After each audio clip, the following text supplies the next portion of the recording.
Hello and welcome to my channel. My name is Bas and in this video I'm going to show you another one of my knitting machines. It is this knitting machine. It is a Singer solo knitting machine. It has also been branded under different names. It's known as a Phildar Big Phil knitting machine, a Superba S9 knitting machine. It's also known under, I think it's a white magic knitter, and there are some other names as well, but it's all the same machine. It's another straightforward, basic knitting machine. It's a plastic machine. I have knit many beautiful garments on this particular machine. It's considered a hand knitting machine, which does sound a bit contradictory, as it's clearly not hand knitting. But it's also not a machine that does all the knitting for you, so it does require a lot of hand manipulation, a lot of elbow grease. But it's fun and it's easy. And the reason why this is considered a hand knitting machine, and I think it's because of the marketing. This machine was launched in the 80s probably, somewhere around that time. This machine can knit thicker yarns, the yarns that are usually used by hand knitters. So this machine was really targeted specifically towards the hand knitters. But if you call it a hand knitting machine or a knitting machine, it's all fine by me. You'll probably hear me say a knitting machine once and then a hand knitting machine the other time. It really doesn't matter. But I'm going to show you how to knit on this machine. Okay, so what do you need to knit on this knitting machine? We have cast-on combs, we have edge weights, we have 2 table clamps, we have 2 metal rods to weigh down the knitting, we have some transfer tools, and I'm lucky I have a manual, and just let's take a look at the manual to enjoy these images. I mean, come on, isn't this just like a time capsule from the 80s? Look at the things you can knit on this machine. Okay, first let's attach this hand knitting machine to the table.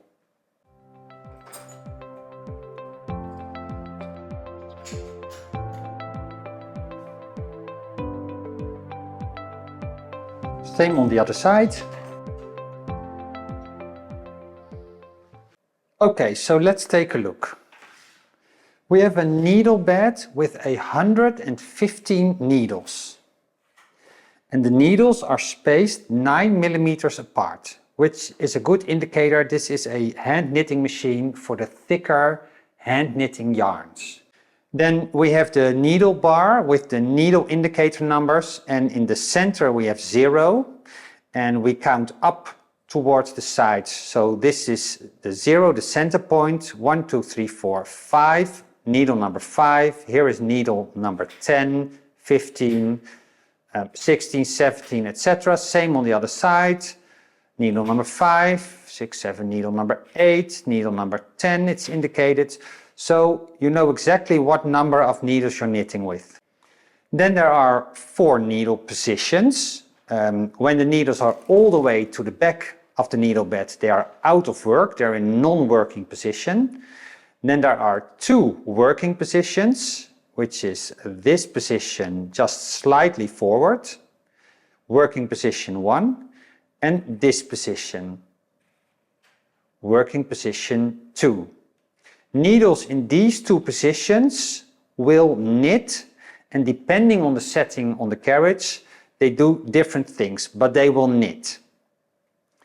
And then we have a 4th position, which is all the way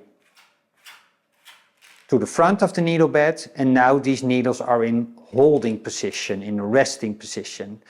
And this means sometimes you have knitting going on and you want certain needles to knit and other needles not to knit. And then you put the needles that do have stitches on them in holding position, so specific needles will not knit while others do knit. Now, every needle on this hand knitting machine has a hook. This is the hook. And a latch. This is the latch. And this is an open latch, and this is a closed latch. If the latch on your needle is closed without any yarn in it, the knitting will fall from the machine. So you have to always pay attention when you lay in the yarn that your latches are open. So the hook is freely to lay in your yarn. Latches must always be open. Well, here we see the row counter, and by every passing of the carriage, the row counter counts one number up. So it keeps track of how much rows you have knitted. Carriage, the row counter trigger, we have a stitch dial, and this dial indicates the stitch size. So stitch size 1 is a very small tight stitch, and stitch size 12 is a very large elongated stitch. And depending on the thickness of the yarn, you set your stitch size accordingly. Then there's another knob here in the back, which can be either pressed or depressed. It has an indicator 1 or 2, and this corresponds with the needle positions 1 and 2.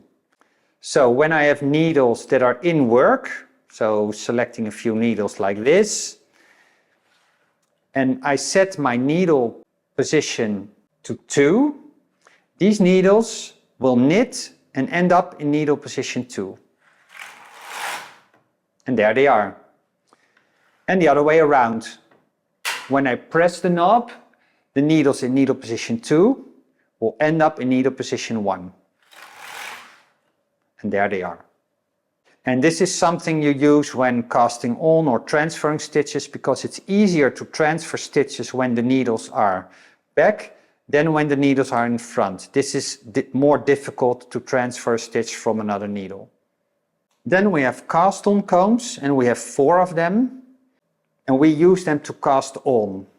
And you have metal rods, and you can slide the metal rod in. So this way you can cast on a number of needles. If you want to cast on more needles, you can extend your cast on combs. And that's why you have a larger metal rod, so you can extend them even longer, as long as the entire needle bed. Okay, so what yarns to use on this hand knitting machine?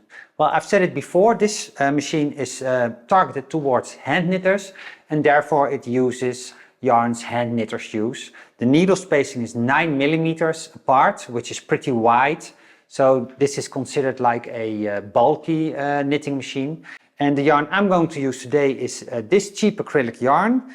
It is 100 grams on a ball and 241 meters.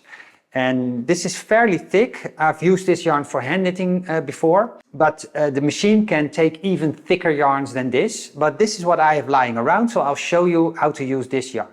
And first, you want to always make sure with any knitting machine you have that the yarn can run freely. And from a ball like this, yarn can't really run freely because the ball will roll around and it has some more or some less tension. So to make sure the yarn can run freely, I'm going to wind it in a cake. And for winding it in a cake, you have like these ball winders. You can buy them in every yarn store or online. There are many different kinds of ball winders. But I'm going to wind my ball of yarn on this ball winder into a cake for easy distribution of the yarn. I take my ball of yarn, find the yarn end, and wind it into a cake.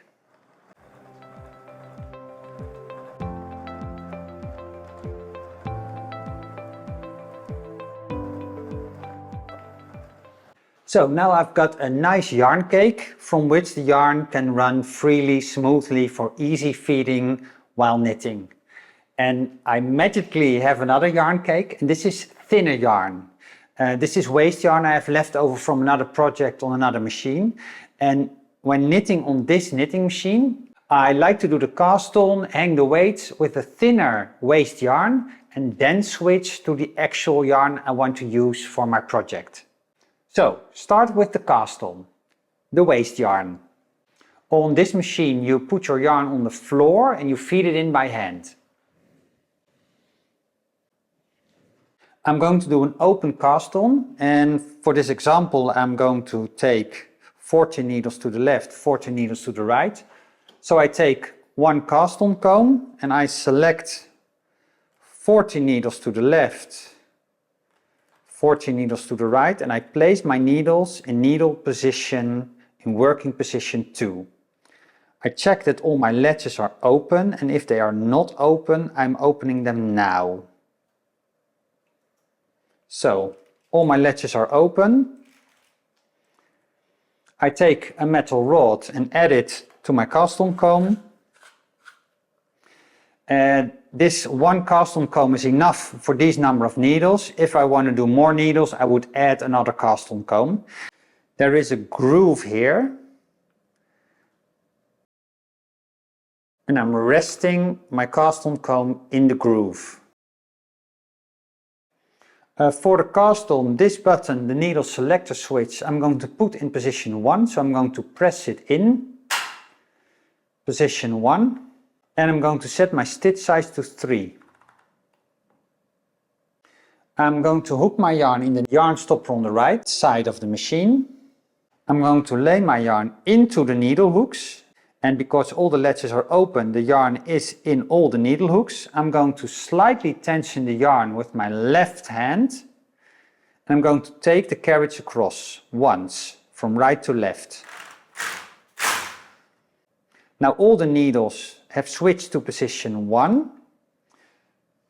So now I can release my cast-on comb, let it hang freely. And now I need to bring my needles back out to position 2 again to be able to lay in the yarn if I want to continue knitting. So I'm going to keep my carriage on setting 1 to the right. Nothing happens, the needles are still in position 1. And now I'm going to press the button to position 2. So if I pass my carriage now, the needles will come forward to knitting position 2. I leave the settings on my carriage the same. All needles are out in position 2, so I can lay in the yarn. I check that all my latches are open, and this one isn't, so I'm opening it. All the latches are open now. I can lay in my yarn in the needle hooks, slightly tension it on the right side, and take my carriage across. So now I have knitted my second row, and I can continue like this. Third row, fourth row. Really easy.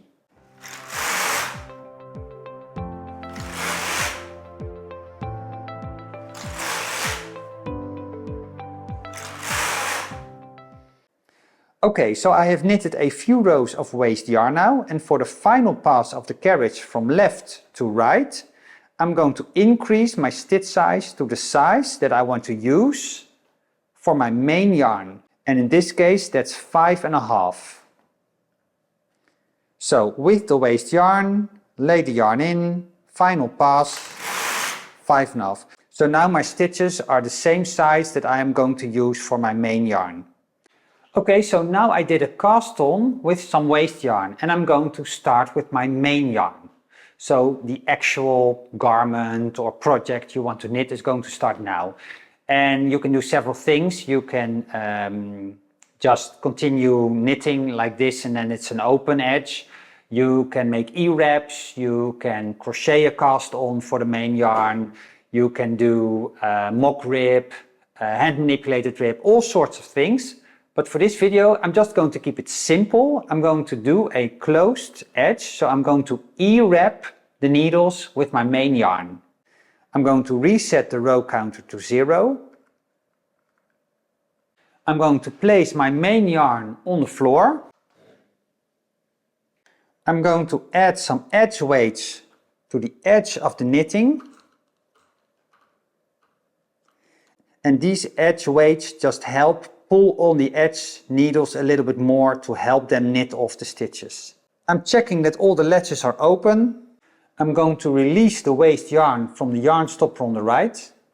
I'm going to hook my main yarn in the yarn stopper on the left.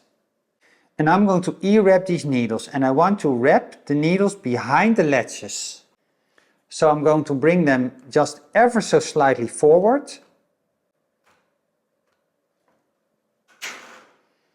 Push the knitting back, so I've made some space, and I'm going to E-wrap behind the latches. And I'm going to E-wrap the needles with an E shape around every needle. So I'm coming up on the right side of the needle, down on the left side. That's an E. Second needle up on the right side of that second needle, down on the left side. Third, up, down, fourth, up and down, and you continue like this for all needles. And don't pull on it too tight, keep it kind of loosely. And basically now I'm making a closed cast on, but in the yarn I'm going to knit my project with. Okay, so all needles now have been wrapped. I'm going to push them backwards again slightly. Back to knitting position 2. I can lay in my yarn in all the needle hooks. I tension the yarn slightly on the left hand side and I take my carriage across from right to left. So now my first row is knitted and I can continue knitting for as many rows as I would like.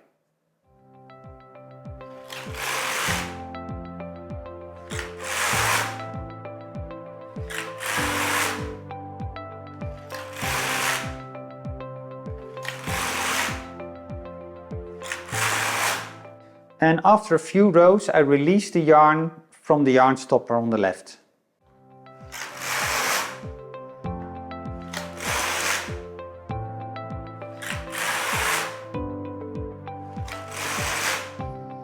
And after knitting ever so many rows, I'm going to hang my edge weights up to keep a nice tension on the edge needles. Okay, and so you can continue knitting like this and you'll make like a rectangle or a scarf or just a square, something like that. But if you want to knit a garment like a sweater, you need to be able to shape that garment. So you want to make like decreases for an armhole, or sometimes you want to make increases to shape it wider. And that's usually done on the sides of the knitting. So either the left side or the right side of the knitting. If I want to increase a stitch, I'm going to increase one stitch on the side of the carriage. So I'm going to add this needle, check that the latch is open, and I just lay in the yarn like normal and take my carriage across. Same on the other side. If I want to increase this stitch, I'm going to add this needle, check that the latch is open, and it's not, so I'm opening it now. Lay in the yarn in the needle hooks and take my carriage across. So now I have increased a stitch on the right side and on the left.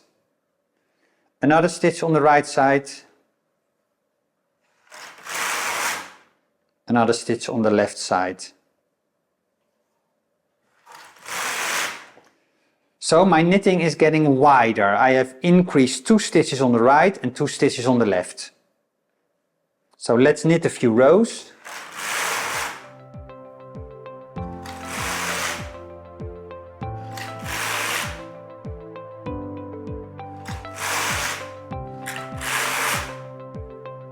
Okay, what if you want to increase multiple stitches? So I'm going to increase on the side of the yarn, so on the side of the carriage, and say I want to increase 1, 2, 3, 4 stitches. I'm checking that the latches are open, and you want to weave the yarn in so the yarn ends under the last needle. So in this case I'm going over the first, under the second, over the third, under the fourth. I push the yarn to the back, I push the needles back into knitting position 2, and now I lay in the yarn as normal and I knit a row. To make sure that these stitches will continue knitting, I'm going to hang my edge weight onto these stitches. And now I continue knitting, lay in the yarn, carriage across.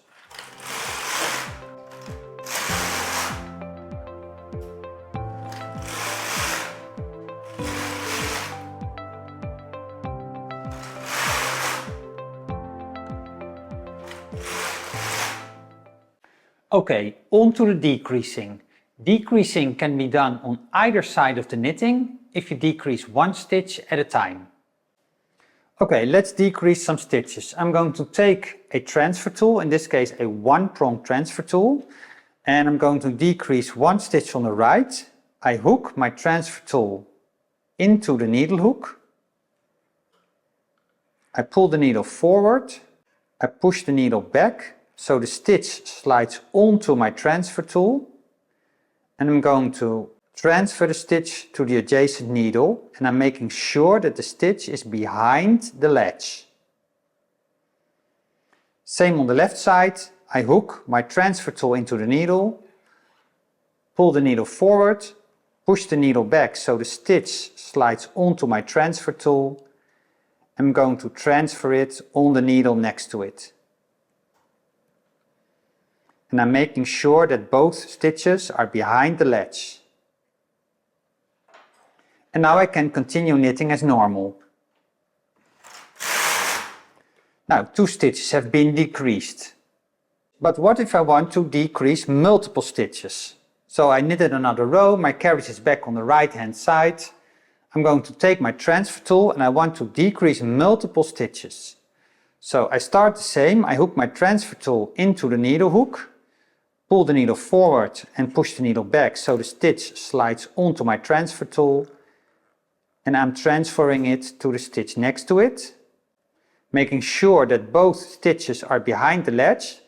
But what I'm going to do now is I'm going to knit this stitch off manually. So I'm going to lay in the yarn in this one needle and I'm going to pull it through.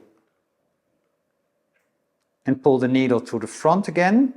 Stitch is behind the ledge, so now I have manually knitted off one stitch and I can continue knitting off as many stitches as I want to decrease.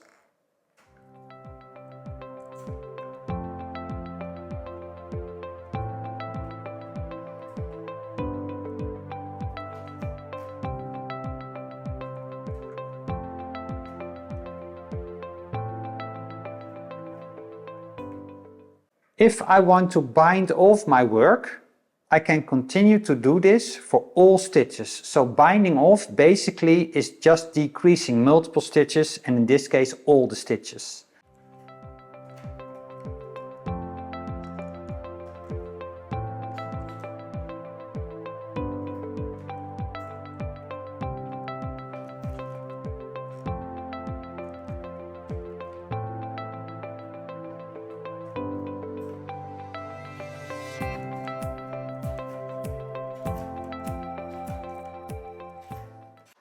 Okay, so here we have our knitting.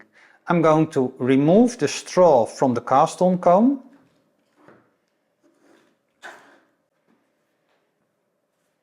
We have the casting on in waste yarn. You can easily unravel it. So our knitting. We started with an E-wrap cast on for the main yarn. Then we knitted just a straight rectangle up. Then we increased some stitches so the knitting got wider. Then we increased multiple stitches so it got even wider. And then we started to decrease again. And I bound off the end the same as I did when decreasing. So that's basically it. These are the basics for knitting on this hand knitting machine. You have seen me do a waste yarn cast on, then do the cast on with the actual yarn. We have increased, we have decreased, and we have bound off. So basically you can knit a garment now. And of course there are all different kind of techniques you can do. There are different ways of casting on. There are different ways of increasing and decreasing. But for a basic understanding of this machine, this is it. So I hope you enjoyed watching this video. If you did, please consider giving this video a thumbs up. Subscribe to the channel. You all know the drill here on YouTube. It helps out the channel a lot. Thanks. I wish you happy knitting and I'll see you in the next one. Bye.